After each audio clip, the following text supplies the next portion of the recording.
ابو سعید رضی اللہ عنہ سے روایت ہے کہ وہ رسول اللہ صلی اللہ علیہ وسلم کے پاس آئے، آپ بخار میں مبتلا تھے، تو انہوں نے اپنا ہاتھ آپ کی چادر پہ رکھا، کہا ہے اللہ کے رسول آپ کا بخار تو بہت سخت ہے۔ آپ نے فرمایا بے شک ہمارا حال اسی طرح ہوتا ہے، ہم پر آزمائش زیادہ سخت ہوتی ہے اور ہمارا اجر بھی زیادہ ہوتا ہے، یعنی جس کی آزمائش بڑھی اس کا اجر بھی بڑھا، جس کی تکلیف زیادہ اس کا ثواب بھی زیادہ۔ پھر انہوں نے پوچھا اے اللہ کے رسول لوگوں میں آزمائش کے لحاظ سے سخت کون ہوتا ہے؟ آپ نے فرمایا انبیاء۔ کہا پھر کون؟ آپ نے فرمایا علماء۔ کہا پھر کون؟ فرمایا نیک لوگ۔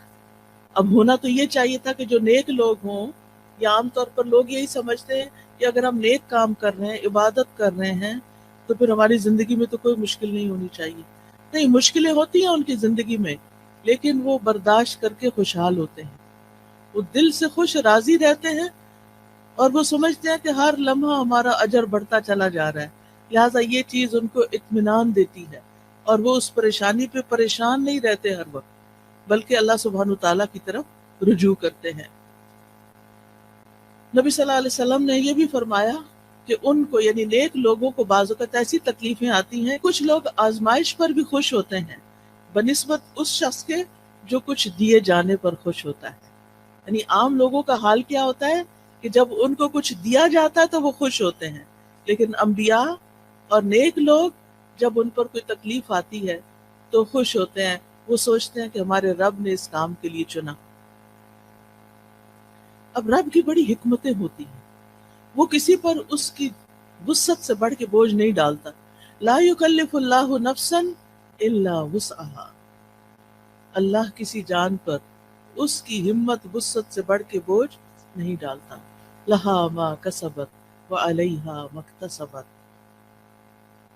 مومن یہی دعا کرتا رہتا ہے ربنا لا تؤاخذنا ان نسینا او اخطانا ربنا ولا تحمل علینا كما حملته على الذين من قبلنا ربنا ولا تحملنا ما لا طاقت لنا به۔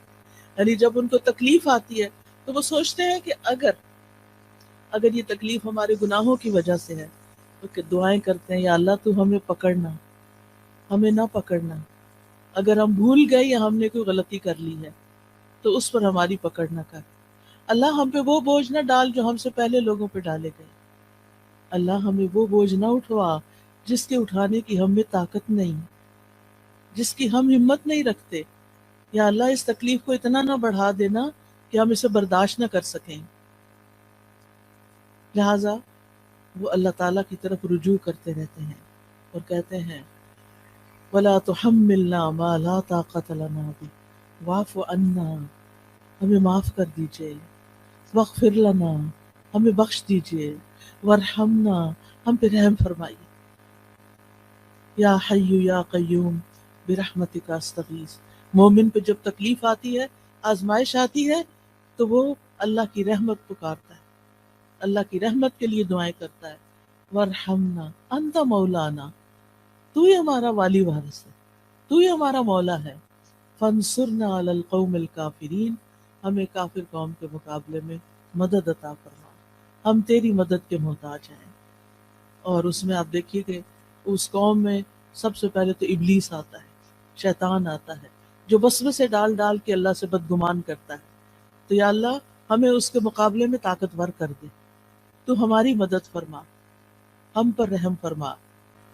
پھر اسی طرح ہم دیکھتے ہیں کہ نبی صلی اللہ علیہ وسلم ہر طرح کی تکلیفوں سے آزمائے گئے، یتیم پیدا ہوئے، ماں بھی فوت ہو گئی چھوٹی عمر میں، پھر دادا فوت ہو گئے، پھر چچا مددگار تھے عین مصیبت کے سال، وہ بھی فوت ہو گئے، بیوی بڑی غمگسار تھی حضرت خدیجہ، وہ بھی فوت ہو گئی، پھر وطن سے پیار ہوتا ہے، حالات اتنے تنگ ہو گئے، آزمائشیں اتنی بڑی، 3 سال تو ایک گھاٹی میں گزارنے پڑے جہاں کچھ کھانے پینے کو نہیں تھا، اور پھر بالآخر مکہ چھوڑنا پڑا، چھوڑتے ہوئے کہا ہے مکہ تو مجھے سب سے پیارا ہے، اگر تیرے رہنے والے مجھے یہاں سے نہ نکالتے میں کبھی نہ جاتا یہاں سے۔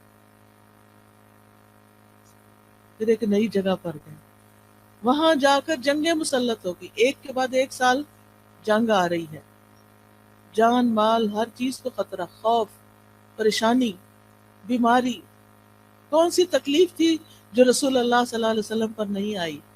پھر آپ کے بیٹے بھی فوت ہو گئے، پھر حضرت ابراہیم جو چھوٹے تھے وہ پیدا ہوئے ماریہ قبطیہ سے، اور ان کی وفات پر آپ رو دیے، آپ کی آنکھوں سے آنسو گر رہے تھے۔ صحابہ بڑے حیران ہوئے کہ آپ بھی روتے ہیں۔